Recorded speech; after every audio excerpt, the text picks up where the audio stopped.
Hey, Mufasi here. This is a clip from our full podcast.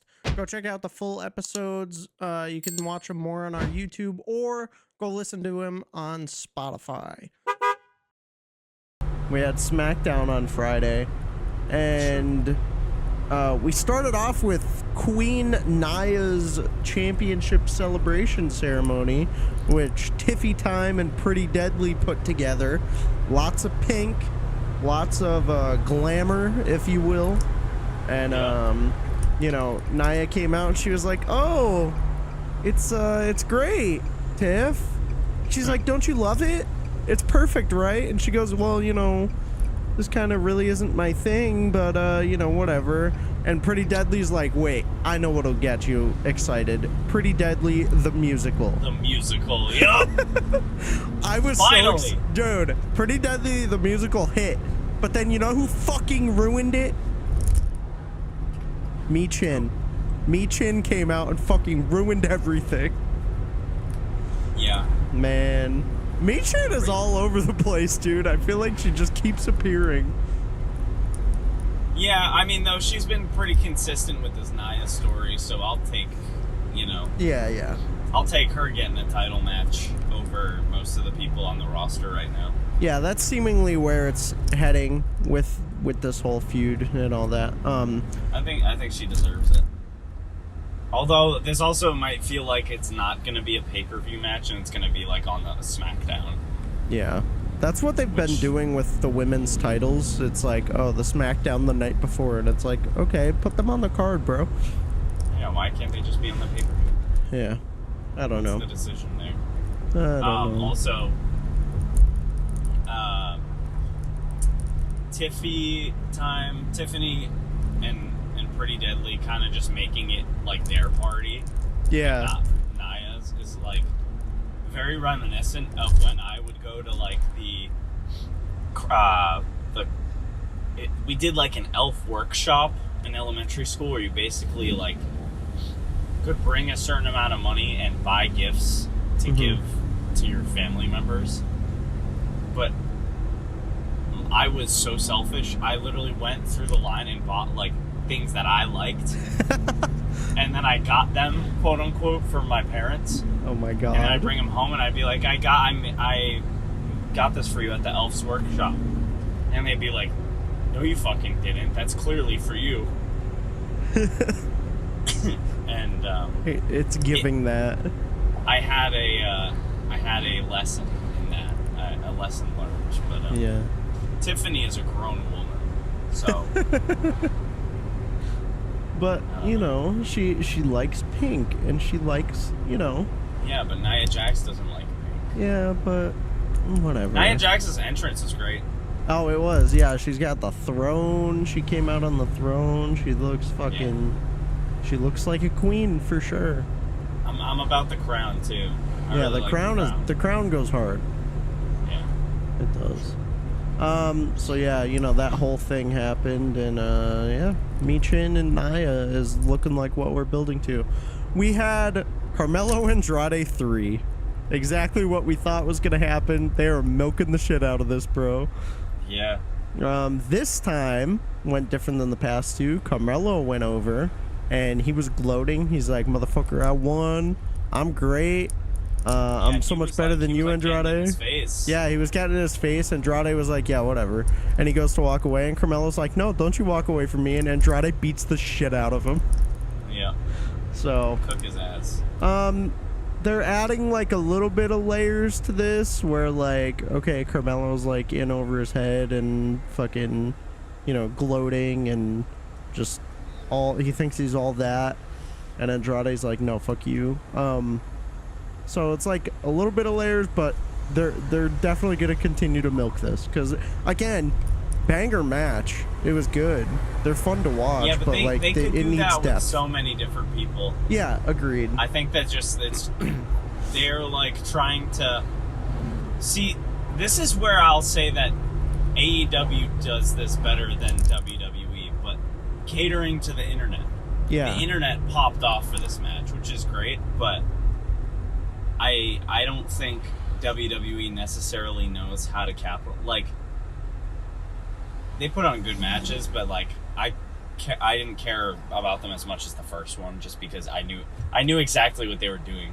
I think the thing with catering to the internet is AEW does it preemptively, whereas a lot of times WWE does it reactively, right? So Yeah, exactly. like a match happens, the internet pops off for it, and they're like, oh, we'll do it again.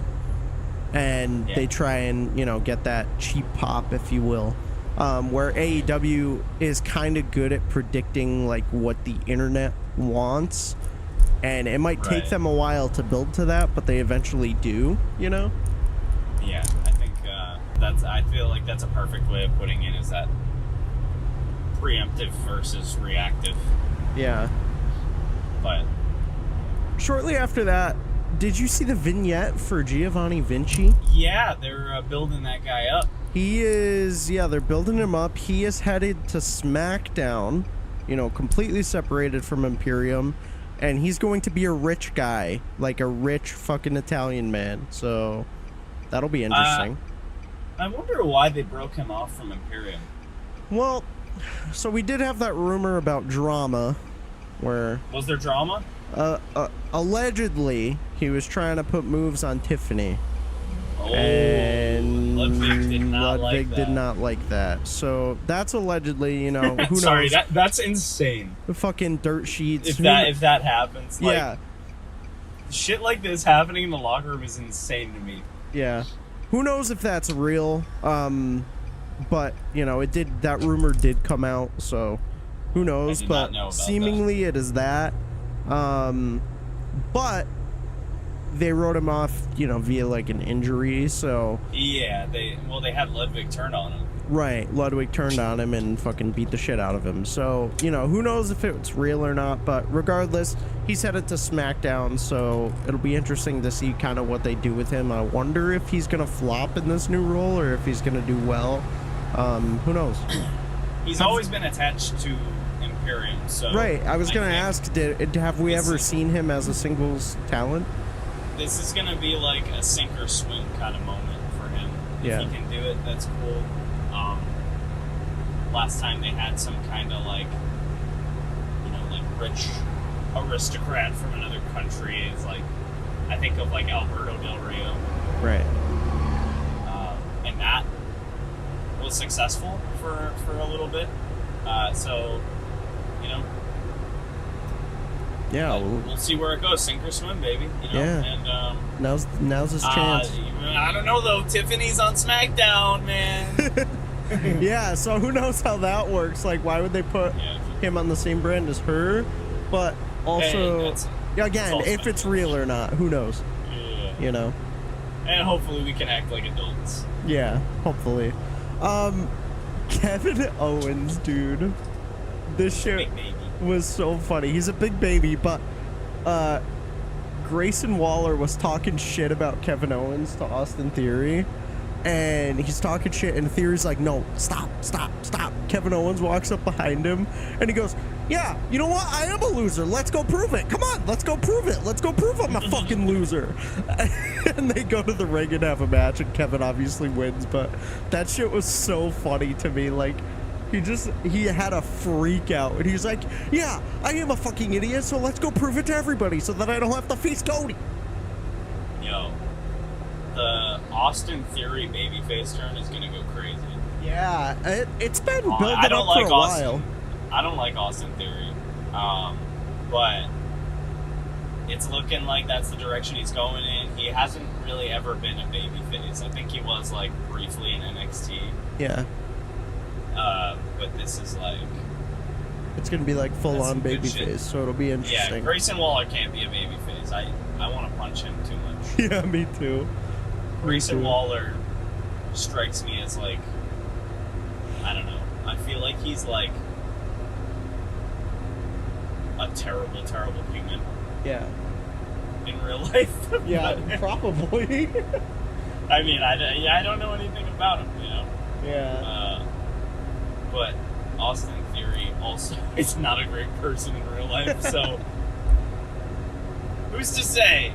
I actually don't know these people. Yeah, that'll be a good little split up, I think. Originally, this time last year, I thought they were gonna try to have Miz and Grayson Waller be a thing, because they teamed up for a brief. I think they were in like the Slim Jim Battle Royal. Oh yeah, I remember that. And they did like a move together, and they were like, "Whoa, what was that?" Yeah, like, whoa, that was cool. Yeah, I forgot about that. But they found another asshole to pair him up with, so yeah. off, I guess. A-Town Down Under. A-Town Down Under, the Intercontinental, Bronson Reed. Oh no, it's too much. In a surprising move, I kind of thought the Street Profits are the #1 contenders for the tag titles. They beat DIY. Yeah, a little crazy to do DIY dirty like that. But likewise, Street Profits have also been done dirty in the last few years. Yeah. So, it's time for them to get on up there. They're not beating the Bloodline, sadly. Now that they've got the belts on the Bloodline, that they're not going anywhere. As far as I'm reading into it.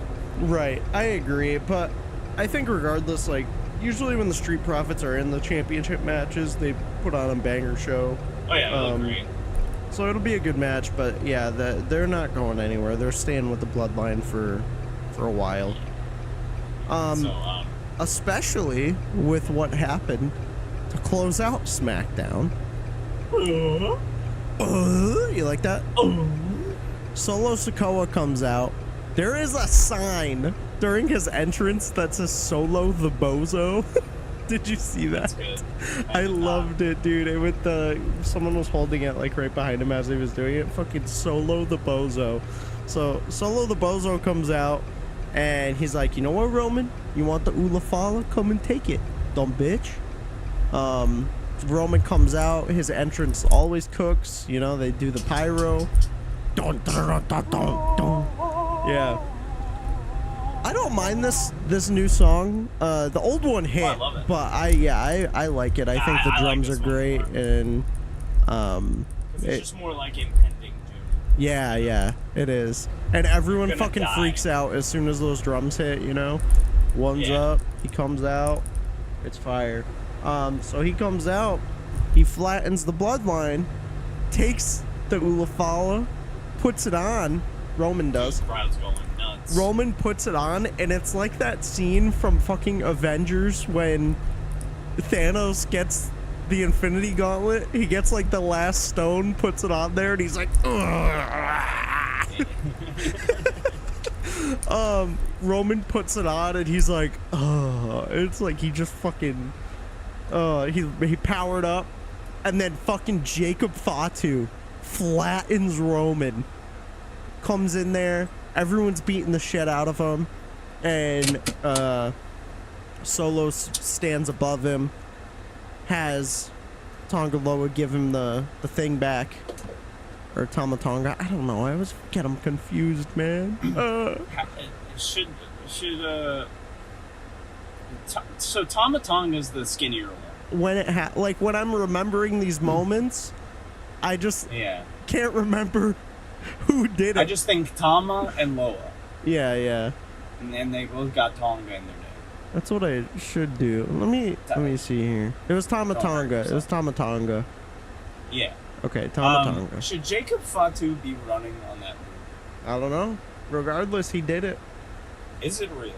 That's what it has me question. Because I've worn a plenty of walking boot in my time. Yeah. And one, they're not easy to run in, and two, if you try to run in it, it's like, well, you're not supposed to. I just don't. I don't doubt he might be injured to some degree. It's probably very slight. It's like a very mild injury. Yeah.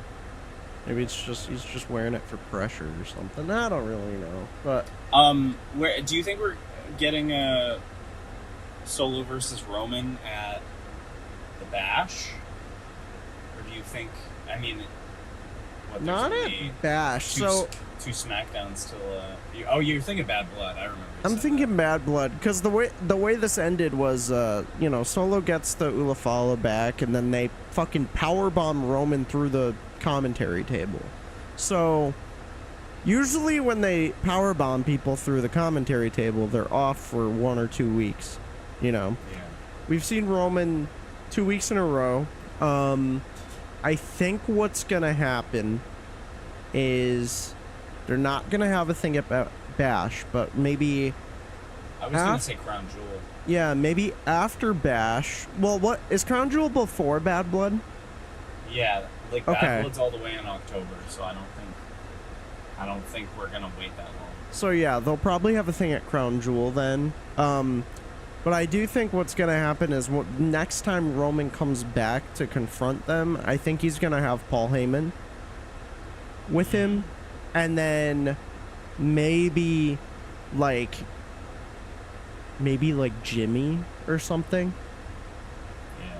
Yeah. Like one of the Uso, not Jay, because Jay's doing his own thing.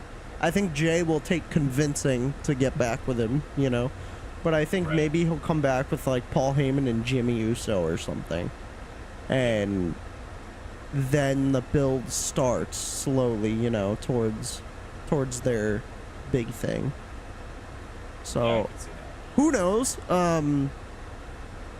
But yeah, I don't think we're gonna have a thing at Bash. I think we're gonna have something a little bit after. Yeah, my prediction's Crown Jewel, because I think the Saudis are gonna go crazy for Roman versus Solo. Yeah. And then that's where, Jimmy and or Jay or whoever fucking comes to somebody's aid. Like, Do you think they would make The Rock fly to Saudi and do shit? no, I don't think so. I think they'll wait even longer for The Rock. Yeah. I don't think he's coming back for a while. I don't think we're gonna see The Rock till either Bad Blood or Survivor Series. All I know is that I don't think The Rock's gonna do like War Games or anything like that. No, I don't. But I'm wondering, I think he'll probably come out at the end of Survivor Series or something, like CM Punk did. Maybe. They'll probably do that to be like, okay, now we're fucking getting this going. Yeah, on our way to WrestleMania. So, who knows? Hang one. I'm gonna drop something off. Okay. Yeah. So SmackDown was very good. Good little SmackDown there. Decent app. Do we have any updates on the women's tag situation? I don't know. I don't care anymore. I know they had Blair. They put Blair over Naomi, which was an interesting choice. Certainly a choice. Yeah. Nothing else on that. I think they came out to watch the match, but yeah, Blair won, so that was interesting. Okay. They showed a lot of NXT people in the crowd because it was in Florida. So like. Oh yeah, I know. I remember people on Twitter being like, "Holy shit, Ethan Page and Roxanne announced for SmackDown. This episode's gonna go so hard." And it's like, no. No. I think they were just standing in the crowd. Roxanne was like, "Hey, it's me," and Ethan Page was like, "Ego," and the crowd did not react to him at all. Yeah, they're like, "Who? Who is this?" Oh. So that shit was funny, but yeah, overall good SmackDown. I enjoyed it.